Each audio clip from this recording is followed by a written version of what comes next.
Hello everyone, welcome back to our own channel keep creating. दोस्तों, इस video में हम अपनी उसी लाइफ चेंजिंग आइडिया और कॉन्सेप्ट की डिस्कशन को कंटिन्यू करेंगे जिसकी शुरुआत हमने इस वीडियो के पार्ट 1 में की थी। तो अगर आपने वो वीडियो अभी तक नहीं देखा है तो प्लीज पहले उस वीडियो को चेक कर ले। इसकी लिंक अपर राइट कॉर्नर में आई बटन में आ रही है ताकि आप इस वीडियो को फुल्ली एंजॉय कर पाए। So without taking any more of your time, let's get started. दोस्तों, पावर ऑफ कंपाउंडिंग की स्टोरी का 5वां एपिसोड है सेंट्स एंड द साइंटिस्ट।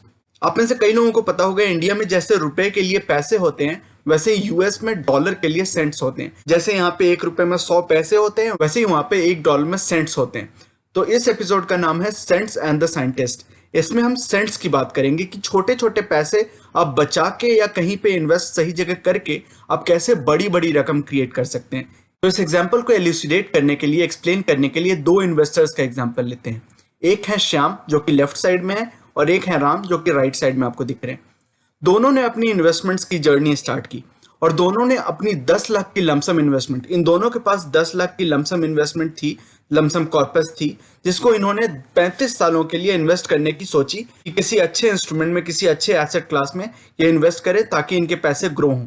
तो इन दोनों के पास स्टार्टिंग अमाउंट है 10 लाख और इन दोनों की इन्वेस्टिंग पीरियड है 35। लेकिन शाम को समझ आती थी, उन्हें अच्छा लगता था सोना, डेट, एफडी, ये सब जो ट्रेडिशनल इंस्ट्रूमेंट्स होते हैं वो उन्हें ज्यादा समझ में आते थे। वो उनकी अपब्रिंगिंग ऐसी थी या उनकी थॉट प्रोसेस ऐसी थी जिसके कारण उन्हें ये एसेट क्लासेस ज्यादा समझ में आते थे और उन्हें ये कंफर्टेबल लगते थे, उन्हें ये उनकी कंफर्ट जोन में लगते थे। लेकिन राम ने कुछ ज्यादा पता किया, अपने आप को थोड़ा और एजुकेट किया, उनकी आउटलुक थोड़ी और बढ़ी, उन्होंने खुद से एजुकेट किया अपने आप को और थोड़ा पता किया कि और भी ऐसे क्लासेस हो सकते हैं उन इंस्ट्रूमेंट्स में अगर वो इन्वेस्ट करते हैं अपने आप को एजुकेट करके प्रूडेंटली, फाइनेंशियली रिस्पॉन्सिबल मैनर में, तो उन्हें अच्छे रिटर्न्स मिल सकते हैं। वो भले ही रिस्की इन्वेस्टमेंट्स हो लेकिन risky in the short term हो, लॉन्ग टर्म में वो इतने रिस्की इंस्ट्रूमेंट्स नहीं है और उनमें रिटर्न आने की भी संभावना कहीं ज्यादा है। उसमें ज्यादातर पोर्शन इक्विटी का है जैसा आप यहाँ पे देख पा रहे हैं, और शाम ने ऐसे ट्रेडिशनल इंस्ट्रूमेंट्स में, वो रियल एस्टेट हो सकता है, गोल्ड हो सकता है, एफडीज हो सकती हैं, जो ट्रेडिशनल सेविंग इंस्ट्रूमेंट्स है उसमें इन्वेस्ट किया तो उसमें शाम को 8% की रिटर्न मिली। तो अब हम देखते हैं कि इन दोनों की इन्वेस्टमेंट्स की जर्नी कैसी रहती है। शुरू में आपको लगेगा कि ओके ठीक है, दोनों ने स्टार्ट किया है, दोनों की स्टार्टिंग कॉर्पस सेम है, 10 लाख पहले साल में दोनों के पास 10 लाख की कॉर्पस है। उसके बाद की ग्रोथ कैसी रही है श्याम की कॉर्पस की और राम की कॉर्पस की, यानी कि इन्वेस्टमेंट्स की ग्रोथ कैसी रही है, ये आप देख सकते हैं। श्याम की कॉर्पस 8% के रिटर्न से बढ़ रही है और राम की कॉर्पस 12% के रिटर्न से बढ़ रही है। तो शुरू में इसके जो डिफरेंसेस है आपको लगेगा कि उतनी ज्यादा तो कोई डिफरेंस नहीं है। दूसरे साल में श्याम की कॉर्पस 10,80,000 है, राम की कॉर्पस 11,20,000 है, तो थोड़ी सी 40,000 का डिफरेंस है। बस थोड़ी थोड़ी थोड़ी थोड़ी करके ये डिफरेंस बढ़ रही है, बट उतनी सिग्निफिकेंट नहीं लगेगी, राइट। लेकिन जब आप इस इन्वेस्टमेंट पीरियड को बढ़ा देंगे 35 साल तक, जैसे हमने शुरू में डिस्कशन की थी, ये 35 साल तक इन्वेस्टमेंट अमाउंट है, राइट। ये 10 लाख की लमसम इन्वेस्टमेंट इन्होंने 35 साल तक कंटिन्यू की है। उसके बाद कोई भी इन्वेस्टमेंट नहीं की है, बस शुरू में 10 लाख डाला और उसको छोड़ दिया, ग्रो होने के लिए छोड़ दिया। तो 35 सालों के बाद ये अमाउंट कितनी ज्यादा हो जाती है और डिफरेंस कितना बड़ा है आप यहाँ पे देख सकते हैं। श्याम की जो कॉर्पस है वो इन्वेस्टेड कॉर्पस बढ़ के हो गई 10 लाख से बढ़ के वो 35 सालों के बाद 1,36,00,000, 1,37,00,000 के आसपास हो गई। जबकि राम की 10 लाख की इनिशियल कॉर्पस 35 सालों के बाद 12% के इंटरेस्ट से बढ़ के हो गई 4,71,00,000 के आसपास। तो आप देख सकते हैं कि कितना बड़ा डिफरेंस है और उस डिफरेंस को आप इस कर्व पे और भी एविडेंटली देख सकते हैं, और भी एविडेंट होगा वो डिफरेंस इस कर्व पे। आप देख सकते हैं कि राम की कॉर्पस 12% के इंटरेस्ट से कैसे, किस रेट से बढ़ी और श्याम की कॉर्पस 8% के रेट से किस तरह से बढ़ी। तो इनिशियली आप देख सकते हैं 0 से 5 साल, यहां तक कि 5 साल पे भी बहुत ज्यादा डिफरेंस नहीं है। ये ब्लू लाइन और ये ऑरेंज लाइन दोनों ही आसपास हैं, राइट।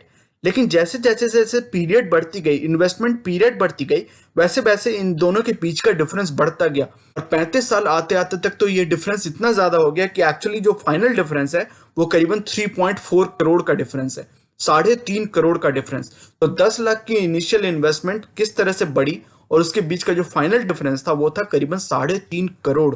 जहां पर राम की इन्वेस्टेड कॉर्पस की वैल्यू थी करीबन 5 करोड़, श्याम की इन्वेस्टेड कॉर्पस की वैल्यू बनी आफ्टर 35 ईयर्स करीबन 1.5 करोड़।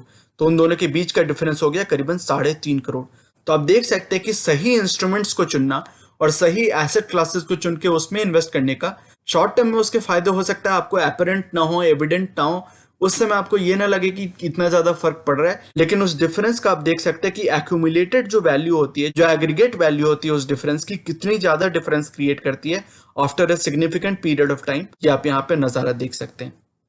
अब इसी से रिलेटेड एक और बात है, कोरोलरी है कि श्याम ने भी हो सकता है इक्विटी इंस्ट्रूमेंट्स में ही इन्वेस्ट किया, हाई पोटेंशियल वाले एसेट क्लासेस में इन्वेस्ट किया, राम ने भी उसी एसेट क्लास में इन्वेस्ट किया, दोनों ने सेम एसेट क्लास में इन्वेस्ट किया है। लेकिन श्याम ने जो एक्सपेंस रेशियो दे दिया, यानी कि हो सकता है उसने कोई हाई एक्सपेंस वाले पीएमएस ले लिए, यानी पोर्टफोलियो मैनेजमेंट सर्विस होती है, पीएमएस स्कीम्स होते हैं, ऐसी कोई हाई एक्सपेंस वाली पीएमएस ले ली, या फिर कोई हाई एक्सपेंस रेशियो वाले फंड्स ले लिए, म्यूचुअल फंड्स ले लिए, जैसे कि रेगुलर प्लान्स में आप देखते हैं कि 1.5 से 2% की एक्सपेंस रेशियो रहती है।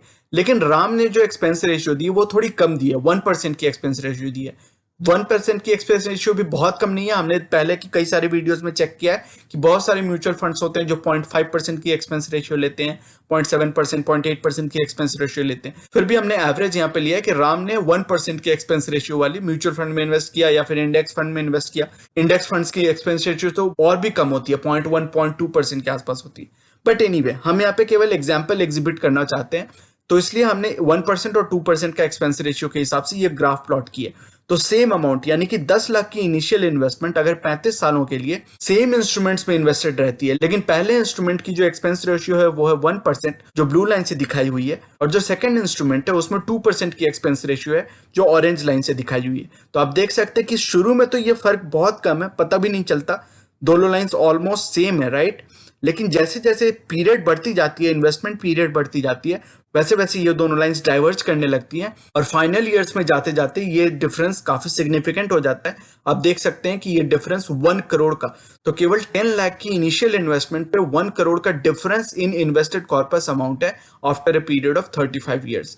तो 10 times, almost initial investment amount का 10 टाइम्स तो केवल डिफरेंस ही है। तो इससे हमें सीख मिलती है कि अपनी एक्सपेंस रेशियोज को, अपनी एक्सपेंसेस को, कॉस्ट को, वो ब्रोकरेज हो सकती है, एक्सपेंस रेशियो हो सकती है, कोई भी ऐसी जो कॉस्ट है, आपकी इन्वेस्टमेंट कॉस्ट है, उसको आप अगर कंट्रोल में रखते हैं, कर्व करके रखते हैं, तो during a long period of investment उसकी डिफरेंस बहुत ज्यादा सिग्निफिकेंट भी हो सकती है। उसी तरह सेम एग्जांपल हमने पिछले एक एपिसोड में देखा था, मुझे लगता है वो एपिसोड 3 थी, जिसमें हमने ये डिस्कस की थी कि कैसे आपकी जो पहले इनिशियल अमाउंट होती है, इनिशियल 1 करोड़ बनाने में अगर आपने 10 लाख की लेट से लमसम इन्वेस्टमेंट की हुई है, 15% के इंटरेस्ट पे, 15% के रिटर्न पे आपने कहीं उसको इन्वेस्ट किया हुआ है, तो पहला 1 करोड़ बनाने में आपको 17 साल लगते हैं, राइट। इस ग्राफ में आप देख सकते हैं ये जो वाई एक्सिस पे वैल्यूज हैं, these are value of investment in crores. तो 1 करोड़, 2 करोड़, 3 करोड़ ऐसे करके ये 13 करोड़ तक जा रही है, राइट। फिर ये जो एक्स एक्सिस पे वैल्यूज हैं वो है नंबर ऑफ ईयर्स, तो कितने साल में कितने नंबर ऑफ करोड़ वो investment, initial investment of 10 lakh वो बढ़ के हो जाएगी, वो यहाँ पे दिख रहा है। तो आप देख सकते हैं कि ब्लू लाइन से दिखाया हुआ है कि अगर 15% की इंटरेस्ट से, 15% की रिटर्न से ये कॉर्पस आपकी बढ़ती है, इन्वेस्टेड कॉर्पस की ग्रोथ होती है, तो ब्लू लाइन से दिखाया हुआ है। और ऑरेंज लाइन से दिखाया हुआ है अगर वही कॉर्पस, वही इन्वेस्टेड कॉर्पस अगर आपकी 12% से ग्रो होती है, तो उसकी ग्रोथ ऑरेंज लाइन से दिखाई हुई है।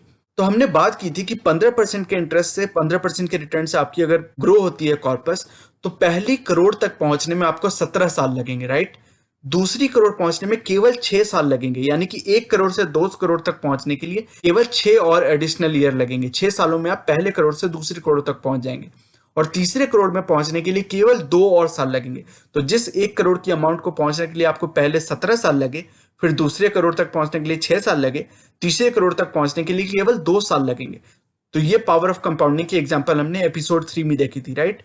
अब इसी को हम पलट के देखते हैं कि अगर ये ग्रोथ 12% के इंटरेस्ट से होती है, अगर आपने ऐसे एसेट क्लासेस में, ऐसे इंस्ट्रूमेंट्स में इन्वेस्ट किया हो जिसमें केवल आपको 12% की रिटर्न मिलती है, या फिर आप एक ऐसे एग्जांपल ले सकते हैं कि आपने थोड़ी मीडियोकर कंपनीज में इन्वेस्ट किया, राइट। अगर आपने दोनों ही एग्जांपल्स 15% भी और 12%, लेट्स से दोनों ही एग्जांपल्स इक्विटी के ही हैं, लेकिन आपने बहुत अच्छी तगड़ी fundamentally sound companies, financially strong companies में इन्वेस्ट किया, मार्केट लीडर्स में इन्वेस्ट किया, मोटेड कंपनीज में इन्वेस्ट किया, जो हम अक्सर वीडियोस में चर्चा करते रहते हैं कि अलग अलग सेक्टर की कौन सी मोटेड कंपनीज है, फंडामेंटली साउंड कंपनीज है। तो लेट से आपने उनमें इन्वेस्ट किया और 15% की आपको रिटर्न मिली, तो आपको पहले करोड़ तक पहुंचने में 17 साल लगेंगे, दूसरे करोड़ तक पहुंचने में 6 साल, और तीसरे करोड़ तक पहुंचने में 2 साल लगेंगे। लेकिन लेट से आपने कुछ मीडियोकर कंपनीज में, कुछ ठीक ठाक सी कंपनीज, बट उतनी फंडामेंटली साउंड कंपनीज नहीं, उतनी फाइनेंशियली साउंड कंपनीज, उतनी प्राइसिंग पावर वाली कंपनीज में इन्वेस्ट नहीं किया, और लेट से आपकी 12% की इंटरेस्ट आई, 12% की रिटर्न आई, तो आपको पहले करोड़ तक पहुंचने में 17 साल नहीं 21 साल लगेंगे, 4 साल एडिशनल लगेंगे, राइट। दूसरे करोड़ तक पहुंचने में 6 साल नहीं 7 साल लगेंगे, और तीसरे करोड़ तक पहुंचने में 2 साल नहीं 30 साल लगेंगे। तो आप सेकंड करोड़ और थर्ड करोड़ तक तो फिर भी जल्दी पहुंच पा रहे हो, राइट। 6 साल की जगह 7 साल लग रहे हैं, 2 साल की जगह 3 साल लग रहे हैं, तो एक साल का डिफरेंस है। लेकिन आप देख रहे हैं कि इनिशियल जो आपकी ग्रोथ है इतनी स्लो है। पहले वाले केस में 15% के केस में आपकी 17 साल में वो 1 करोड़ आ जा रहे हैं, जबकि दूसरे केस में 12% के रिटर्न पे आपको 21 साल का टाइम लग रहा है। तो आप देख सकते हैं कि छोटी छोटी जो बारीकियां हैं, छोटी छोटी जो न्यूएंसेस हैं, इन सभी के डिफरेंस के कारण आपकी इन्वेस्टमेंट जर्नी कितनी डिफरेंट हो सकती है। 17 साल की जगह 21 साल आपको लग सकते हैं। और फिर हमने पहले जो बात की कि 3.5 करोड़ का डिफरेंस हो सकता है, फाइनल 1 करोड़ का डिफरेंस हो सकता है बिकॉज ऑफ एक्सपेंस रेशियो। तो ये छोटे छोटे एग्जाम्पल्स हैं, लेकिन जब हम उन नंबर्स को देखते हैं, रियल नंबर्स को देखते हैं, तो हमें समझ में आती है उसकी ग्रेविटी, उसकी इंपॉर्टेंस की। छोटे छोटे जो डिसीजंस हैं आपके, छोटी छोटी जो चॉइसेस हैं, those can make a big impact, those can create a huge significant impact in your investments.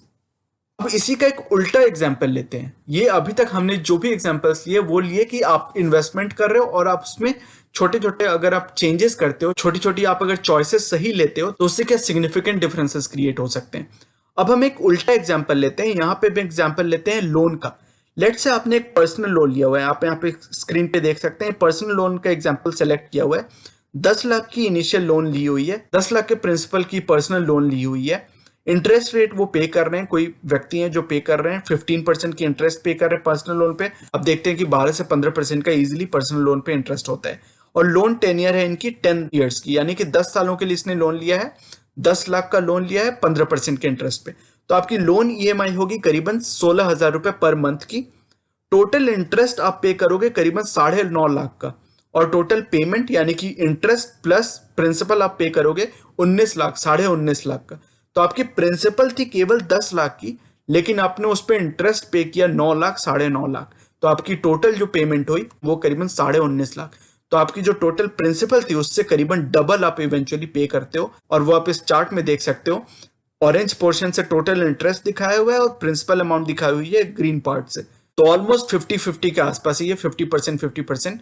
जितनी आपकी प्रिंसिपल है उतनी ही आप इंटरेस्ट भी पे कर रहे हो। तो इनिशियली आपको जरूरत थी 10 लाख की, लेकिन eventually at the end of the term loan आप पे कर रहे हो 20 लाख। और यहाँ पे टेन्योर दिखाई हुई है शुरू में। ये जो इस बार चार्ट में आप देख पा रहे हैं, ऑरेंज पार्ट इंटरेस्ट का है और प्रिंसिपल पार्ट है ग्रीन से चौक किया हुआ। तो आप इनिशियली जो ईएमआई पे करते हो उसमें ज्यादातर पार्ट होता है इंटरेस्ट का। पहले बैंक आपसे ज्यादातर इंटरेस्ट ले लेती है और फिर धीरे धीरे आपकी प्रिंसिपल कम होती है। तो आपकी इंटरेस्ट पे होती जाती है शुरू में ज्यादा, और लास्ट में जाके आप मोस्ट ऑफ द प्रिंसिपल पे करते हो। तो जो हमने बात की इन्वेस्टमेंट में, ठीक उल्टी साइकोलॉजी उसका ठीक उल्टा कॉन्सेप्ट यहाँ पे अप्लाई होता है। जितनी आप अपनी लोन टेन्योर बढ़ाते जाते हो उतना आपका इंटरेस्ट पेमेंट बढ़ता जाता है, क्योंकि आपकी ईएमआई तो कम हो जाती है। आपको लगता है कि ईएमआई आप कम पे कर रहे हो, लेकिन चूंकि एक्चुअली वो ईएमआई काफी सालों तक चलती होती है, इसलिए आप eventually at the end of the term period ज्यादा इंटरेस्ट पे करते हो। और जैसा हमने देखा था, इस एपिसोड का नाम था सेंट्स एंड द साइंटिस्ट। तो यहाँ पे साइंटिस्ट की हम बात कर रहे हैं एल्बर्ट आइंस्टाइन की। एल्बर्ट आइंस्टाइन की एक बहुत पॉपुलर, बहुत फेमस कोट है regarding power of compounding, regarding compound interest. तो एल्बर्ट आइंस्टाइन ने कहा है, compound interest is the 8th wonder of the world. He who understands it earns it, he who doesn't page it. तो हमने कई सारे जो पहले के एपिसोड्स में एग्जांपल देखे, इस एपिसोड में भी पहले का एग्जांपल देखा। उसमें हमने बात की कि how can you make use of power of compounding, how can you make use of compound interest. तो हमने अर्निंग की बात की, और जो फाइनल एग्जांपल देखा लोन की बात की, उसमें हमने बात की कि कैसे आप ज्यादा इंटरेस्ट पे करते हो if you don't understand the power of compounding, if you don't understand the power of compound interest. तो वही एल्बर्ट आइंस्टाइन ने कहा था, यह 8वां अजूबा है वर्ल्ड का। ऐसे लोग जो इसको समझते हैं, those who understand it earn it, वो अपनी इन्वेस्टमेंट्स को लंबे समय तक कंपाउंड होने देते हैं, लंबे समय तक उस पे इंटरेस्ट कमाते हैं। But those who don't understand it पे इट। जैसा हमने लोन के एग्जांपल में देखा, पर्सनल लोन के एग्जांपल में, कि जितना आप लंबा अपना लोन टेन्योर रखोगे, जितनी आपकी लोन पे इंटरेस्ट हाई होगी, उतना ज्यादा आप इंटरेस्ट पे करोगे। इवेंचुअली आपकी जो इंटरेस्ट की अमाउंट होगी वो इतनी ज्यादा होगी। और दोस्तों, ये है आखिरी एपिसोड, जो कि एक बोनस एपिसोड है, डायरेक्टर्स कट। पर मुझे लगता है कि ये भी उतना ही इंपॉर्टेंट एपिसोड है जितना इंपॉर्टेंट पहले के एपिसोड्स थे। और इसमें हम बात करेंगे अपने अंदर विश्वास पैदा करने की, अपनी थॉट प्रोसेस को स्ट्रॉन्ग करने की, master of your own destiny बनने की। तो दोस्तों, इस एपिसोड में भी एक कहानी है। एक व्यक्ति एक सर्कस के पास से गुजर रहे थे। उन्होंने बहुत सारे हाथियों का एक ग्रुप देखा। उसमें बड़े हाथी भी थे, छोटे बच्चे हाथी भी थे। बहुत सारे हाथी जो सर्कस में काम करते थे वो एक जगह इकट्ठा थे और घास फूस खा रहे थे। तो उस व्यक्ति ने थोड़ा नजदीक जाके देखा तो देखा कि सारे हाथियों, छोटे हाथियों या बड़े हाथियों, सबके पैर में एक छोटी सी रस्सी बंधी हुई है। बहुत कोई मजबूत रस्सी नहीं है, आप जैसा इस पिक्चर में देख पा रहे हैं, पतली सी रस्सी है, कोई बहुत मजबूत रस्सी नहीं है। लेकिन सारे हाथी एक एक करके अपने अपने अलग रस्सियों से बंधे हुए हैं, पतली रस्सियों से। तो उन्होंने ट्रेनर से पूछा कि यार ये हाथी तो इतने बड़े हैं, इतने ताकतवर हैं, इतने पावरफुल हैं, ये इनको आपने इस छोटी सी रस्सी से कैसे बांधा हुआ है, ये कैसे बंधे हुए हैं इस छोटी सी पतली सी रस्सी से। तो ट्रेनर ने उस व्यक्ति को ये बताया कि जब से ये हाथी छोटे थे, इनके बचपन से ही इनको छोटी छोटी रस्सियों से ये बांध के रखते थे। तो जब ये छोटे थे उनके पास ताकत नहीं थी, राइट, छोटे हाथी थे, इनके पैर मजबूत नहीं थे, ये छोटी रस्सियों को तोड़ नहीं पाते थे, काफी कोशिश करते थे पर तोड़ नहीं पाते थे। और बाद में जाके जब ये छोटे से बड़े होने लगे तो ये इन्होंने कोशिश ही करना बंद कर दिया, क्योंकि इन्हें पता था कि ये कितनी भी कोशिश कर लें, क्योंकि इनकी माइंड, इनकी ब्रेन इस तरह से कंडीशन हो गई थी, इस तरह से ट्यून हो गई थी कि इन्होंने ये सोचना ही बंद कर दिया कि ये अब इस रस्सी को तोड़ के भाग सकते हैं, आजाद हो सकते हैं। इन्हें लगने लगा कि ये कितनी भी कोशिश कर लें उस रस्सी को तोड़ नहीं पाएंगे, आजाद नहीं हो पाएंगे। तो बड़े होने के बाद भी जब ये मजबूत हो गए तो भी ये हाथी इन छोटी रस्सियों, इन पतली रस्सियों से भी आसानी से बंधे रहते हैं, अपने आप को आजाद करने की कोशिश नहीं करते हैं। बचपन में तो ये कम से कम ट्राई भी करते थे, अब तो ये ट्राई भी नहीं करते, क्योंकि इन्होंने एक्सेप्ट कर लिया है, इन्होंने ये मान लिया है कि यही इनकी डेस्टिनी है, यही इनकी किस्मत है और ये कभी भी आजाद नहीं हो सकते। तो दोस्तों, इससे एक बहुत बड़ी सीख मिलती है। एक हाथी जैसा इतना पावरफुल जानवर, जिसके सामने ये रस्सी कुछ भी नहीं है, ये कभी भी आजाद हो सकता है, कभी भी इस रस्सी को तोड़ के बाहर निकल सकता है। उसकी भी कंडीशनिंग बचपन से इस तरह से हुई है कि उसके दिमाग में ये फिट हो गया है, उसके दिमाग में ये बात घर कर चुकी है कि ये कभी भी आजाद नहीं हो सकते, कितनी भी पावर, कितनी भी ताकत हो इनके अंदर, बट ये अब कोशिश भी नहीं करते, क्योंकि इन्होंने ये बात एक्सेप्ट कर ली है कि ये कभी भी इस रस्सी को तोड़ नहीं सकते। तो दोस्तों, मेरी आप सभी से यही रिक्वेस्ट है, यही विनती है, यही नम्र निवेदन है कि shed all your unsubstantiated mental baggage. आपके मन में अगर कोई भी ऐसे अनसब्सटैंशिएटेड, अनसपोर्टेड ऐसे इनहिबिशंस हैं, ऐसी चीजें जो आपको रोकती हैं, तो आप उनको अपने मन के अंदर से जाने दें, अपने मन को हल्का करें। Let nobody else tell you what you can और cannot do, what you can और cannot achieve. You are the only person standing between you and your goals. केवल आप ही हो जो अपने आप को ये बता सकते हो कि आप क्या अचीव कर सकते हो, कैसे अचीव कर सकते हो, या क्या अचीव नहीं कर सकते हो। आपके और आपके गोल्स के बीच में केवल एक ही व्यक्ति खड़ा है और वो है आप। तो कोई भी हो, चाहे वो आपके पेरेंट्स हो, आपके दोस्त हो, आपके जानने वाले हो, कोई भी हो, कोई भी व्यक्ति आपको अगर ये बताता है कि गरीब तो कभी अमीर नहीं बन सकता, आप वेल्थ क्रिएशन नहीं कर सकते छोटी छोटी चीजों को कलेक्ट करके, छोटी छोटी हैबिट्स को इनकलकेट करके, छोटे छोटे रकम इकट्ठा करके उनको इन्वेस्ट करके आप अमीर नहीं बन सकते, अमीर वही बन सकते हैं जिनके पास ऑलरेडी बहुत पैसा है, तो आप उन सभी की बात ना सुने, क्योंकि हमने कई सारे एग्जांपल्स यहाँ पे देखे, कई सारे रियल लाइफ एग्जांपल्स देखे, जिसमें कि आपने ये देखा कि अमीर बना जा सकता है छोटे छोटे सही डिसीजंस लेके, अपनी थॉट प्रोसेस में थोड़ी थोड़ी छोटी छोटी तब्दीलियां लाके आप बड़ी वेल्थ क्रिएशन कर सकते हो। हमने देखा कि how small things can make significant big differences in your life. तो हमने जब ये सारे रियल एग्जांपल्स को देखा, कुछ भी इमेजिनरी नहीं था, सारे real numbers, real curves, real graphs को देखा, तो जब आपके सामने ये सारा प्रूफ है, तो how can you believe somebody who tells you that wealth can not be created. जो ऑलरेडी वेल्दी हैं उन्हीं के पास वेल्थ होगी, आप वेल्थ क्रिएट नहीं कर सकते। Don't listen to those people, don't listen to such thoughts. मेरी आपसे बस यही विनती है कि सेट योर सेल्फ फ्री। जैसे बचपन से उस हाथी को सिखाया ये गया कि आप इस रस्सी को तोड़ नहीं सकते हो, आप बाहर नहीं निकल सकते हो, भले ही आपको आगे चल के कितनी भी ताकत आ जाए, बट आप इस रस्सी को नहीं तोड़ सकते। और उसी के कारण वो हाथी बड़े होकर उस रस्सी को तोड़ने की कोशिश भी नहीं करता, जबकि बाकी सब लोगों को पता है कि अगर वो एक बार चाहे तो एक बार में उस रस्सी को तोड़ सकता है, लेकिन वो कोशिश भी नहीं करता, क्योंकि उस तरह से उसकी सोच कंडीशन की गई है कि वो रस्सी वो तोड़ ही नहीं सकता बचपन से। तो don't let that happen to you. जैसा हमने कई रियल लाइफ एग्जांपल्स में देखा, you can do anything if you set your mind to it. तो दोस्तों, कंक्लूडिंग थॉट्स में ओवरऑल थॉट्स मेरी यही हैं कि हमने जो बहुत सारे पॉइंट्स डिस्कस किए, इतने सारे 5 एपिसोड्स डिस्कस किए और फिर एक फाइनल बोनस एपिसोड डिस्कस किया, राइट। तो मैं उन सभी को यहाँ पे अगर कैप्चर करना चाहूँ, जो मेजर आइडियाज थे, मेन आइडियाज थे उनको, तो आपको सिंपल इंटरेस्ट और कंपाउंड इंटरेस्ट का जो फर्क है, जो हमने डिस्कस किया एपिसोड 2 में, कि जब वो इंटर्नशिप वाली एपिसोड हमने डिस्कस की थी, तो उसमें डिस्कस किया था कि कैसे simple interest versus compound interest का जो फर्क है, we should think about those things beyond school learning. School में हमें ये सभी चीजें सिखाई गई हैं, सिंपल इंटरेस्ट भी हमने कैलकुलेशंस की थी और कंपाउंड इंटरेस्ट के भी फॉर्मूले देखे थे और उसके भी कैलकुलेशन की थी, लेकिन किसी ने हमने ये नहीं समझाया कि कंपाउंड इंटरेस्ट रियल लाइफ में कैसे आपको हेल्प कर सकती है, रियल लाइफ में कैसे आप इससे वेल्थ क्रिएशन कर सकते हो। किसी टीचर ने एक्सप्लिसिटली हमें ये नहीं सिखाया, किसी बुक में ये लर्निंग नहीं थी। ये हमें रियल लाइफ एग्जांपल से हमें सीख मिलती है कि कैसे simple interest versus compound interest का बीच का जो फर्क है वो ट्रिमेंडस है, सिग्निफिकेंट है। वो हमने एपिसोड 2 में इसकी रियल लाइफ एग्जांपल देखी थी। उसी तरह strength of consistent uninterrupted compounding और importance of rate and time, इसकी हमने एपिसोड 3 और एपिसोड 4 में बात की, राइट, जिसमें हमने एक्सपेंस रेशियोज की बात की थी, पहले करोड़ तक पहुंचने में कितना टाइम लगता है, इंटरेस्ट रेट कितना मैटर करता है, टाइम कितना मैटर करता है। इन सभी चीजों की एग्जांपल हमने एपिसोड 3 और 4 में देखी थी। तो ये जो फॉर्मूला होता है कंपाउंड इंटरेस्ट का, A is equal to P 1+R/100 to the power n, आप देख सकते हैं कि रेट ऑफ इंटरेस्ट, आपकी जो रिटर्न होती है, दैट इज R, और n है यहाँ पे नंबर ऑफ ईयर्स या नंबर ऑफ टाइम पीरियड्स।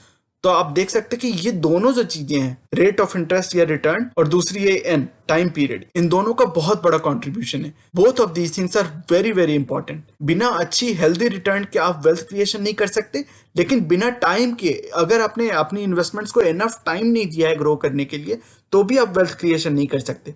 तो बोथ आर यानी कि रेट ऑफ रिटर्न और एन यानी कि टाइम, इन दोनों का बहुत बड़ा योगदान रहता है, बहुत बड़ी कंट्रीब्यूशन रहती है आपकी वेल्थ क्रिएशन में। तो ऑलवेज रिमेंबर दैट आपको रिटर्न तो अच्छी फोकस करनी है कि अच्छे एसेट क्लासेस में आप इन्वेस्ट करो। अगर आपने इक्विटी में इन्वेस्ट करने का सोच लिया है तो अच्छी कंपनीज में इन्वेस्ट करो, ताकि आपको जो ये रेट ऑफ रिटर्न आए अच्छी आए और प्लस कंसिस्टेंट आए। एक साल में 20% और दूसरे साल में -10% के रेट ऑफ रिटर्न से आपकी बात नहीं बनेगी। आपको कंसिस्टेंट अनइंटरप्टेड कंपाउंडिंग चाहिए। ये नहीं होना चाहिए कि एक साल बहुत ऊपर, एक साल बहुत नीचे, फिर एक साल बहुत ऊपर और फिर एक साल फिर नीचे। तो ऐसी कंपाउंडिंग आपको नहीं चाहिए। अगर आपके पास कंसिस्टेंट अनइंटरप्टेड कंपाउंडिंग आपको मिल रही है तो सबसे इंपॉर्टेंट वही है। और अनइंटरप्टेड का एक और इम्प्लीकेशन है यहाँ पे कि आप पैसे बार बार विड्रॉ मत करो। आपको अगर वो कर्व जो हमने कंपाउंडिंग की कर्व देखी थी, वो 10 लाख की इनिशियल कॉर्पस उसमें अनइंटरप्टेड इन्वेस्टेड रही थी, थ्रू आउट इन्वेस्टेड रही थी। अगर वो बंदा 5 लाख रुपए निकाल लेता, फिर 2 लाख अंदर डालता, फिर 2 लाख निकाल लेता, 5 लाख अंदर डालता, 3 लाख निकाल लेता, तो उसकी कंपाउंडिंग इंटरप्ट होती रहती, उसको कंपाउंडिंग का पूरा पावर नहीं मिलता। इसलिए आप रेट ऑफ रिटर्न और टाइम दोनों की इंपॉर्टेंस को समझें। फिर हमने एपिसोड 4 में ये बात की थी, significance of keeping cost low, यानी कि ब्रोकरेज, एक्सपेंस रेशियोज, इन सभी की हमने बात की थी कि एक्सपेंस रेशियो अगर आपकी कम रहती है, ब्रोकरेज आप कम पे करते हो, जो आपके जो भी इन्वेस्टमेंट कॉस्ट हैं, जो भी आपकी कैपिटल अप्रिशिएशन में जो इंटरप्शंस आती हैं, जो कॉस्ट आती हैं, जो फ्रिक्शन, जिसको फ्रिक्शन कॉस्ट भी कहा जाता है, तो उन सभी कॉस्ट को आप जितना हो सके लो रखने की कोशिश करो, टू द एक्सटेंट पॉसिबल। अब ऐसा नहीं है कि लो रखने के चक्कर में आप सही एसेट क्लासेस ही ना चुनो, सही इंस्ट्रूमेंट्स में ही इन्वेस्ट ना करो। अगर आपको टोटल यानी कि इफेक्टिव आपकी जो रेट है, अगर आपको कोई पीएमएस 2% भी चार्ज करता है, बट वो हो सकता है कि आपको 20% 22% की रिटर्न निकाल के देता हो, तो फिर भी आपकी ठीक है, क्योंकि आप इवेंचुअली 18-20% की रिटर्न आपको मिल रही है। So that is better compared to an index fund which is giving you only 12% return and the expense ratio is let's say 0.5% or 0.2%. तो इवेंचुअली आपको 11-11.5% ही इंटरेस्ट मिल रही है, राइट, रिटर्न मिल रही है। The first option is better than the second option in that case. लेकिन फिर भी आप टोटल अपनी असेस करो कि आप जो इंस्ट्रूमेंट्स में इन्वेस्ट कर रहे हो, after accounting for all the expenses and all the brokerage and expense ratio and all the costs, how much return are you getting. तो try to keep the cost low as much as possible. वो example हमने देखा था कि अगर आपकी expense ratio 1% से 2% हो जाती है, तो इनिशियल इन्वेस्टमेंट ऑफ 10 लाख पे आपकी जो इवेंचुअली आफ्टर 35 ईयर्स आपकी जो इन्वेस्टेड कॉर्पस पे डिफरेंस होगी, दैट कैन बी 1 करोड़। तो आप सोचो कि कितना बड़ा डिफरेंस है। और आखिरी एपिसोड जो डायरेक्टर्स कट एपिसोड था, उसमें हमने ये बात की कि अपने अंदर के बेबी एलिफेंट सिंड्रोम को कंट्रोल में रखो, कर्ब करके रखो।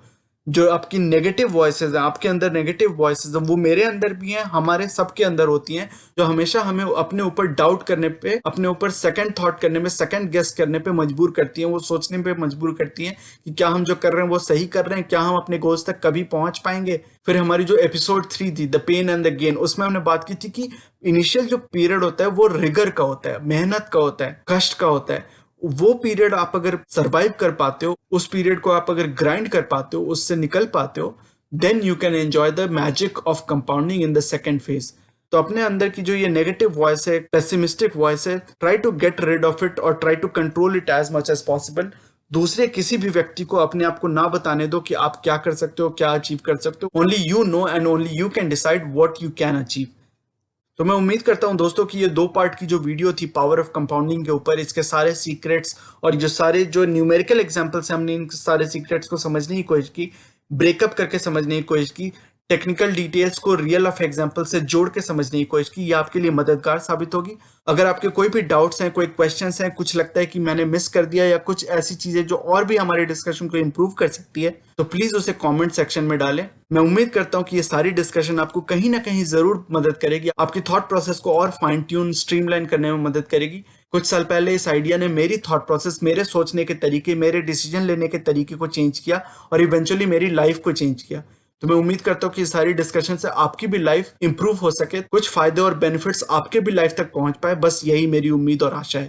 तो मैं उम्मीद करता हूँ कि ये सारी इन्फॉर्मेशन और डिस्कशन आपको पसंद आई होगी। अगर कोई ऐसी चीजें हैं जो आपके मन में है, अपने थॉट्स और क्वेश्चंस प्लीज कमेंट्स में डालें, so that we can have a constructive discussion. So I look forward to having your thoughts and questions in the comments. तो दोस्तों ये था आज का वीडियो। ये सेइंग जो कि है नॉलेज इज पावर सुप्रीम, ये इस चैनल का मिशन है जो कि है आप तक सही नॉलेज पहुंचाना। आगे आने वाली वीडियोस में हम mutual fund, investing, asset allocation और डायरेक्ट स्टॉक से रिलेटेड कई सारी एनालिसिस करेंगे और बहुत सारे इंटरेस्टिंग टॉपिक्स को डिस्कस करेंगे। So you should definitely subscribe to the channel and remain posted for further updates. अगर आज की वीडियो कंटेंट आपको पसंद आया है तो वीडियो करें लाइक। अगर आपको लगता है कि इस इन्फॉर्मेशन से किसी की मदद हो सकती है तो इसे अपने दोस्तों और फैमिली मेंबर्स के साथ शेयर करें और चैनल को करें सब्सक्राइब। मिलते हैं अपने अगले वीडियो में एक और टॉपिक के डिस्कशन के साथ। तब तक के लिए take care and see you soon. Bye bye.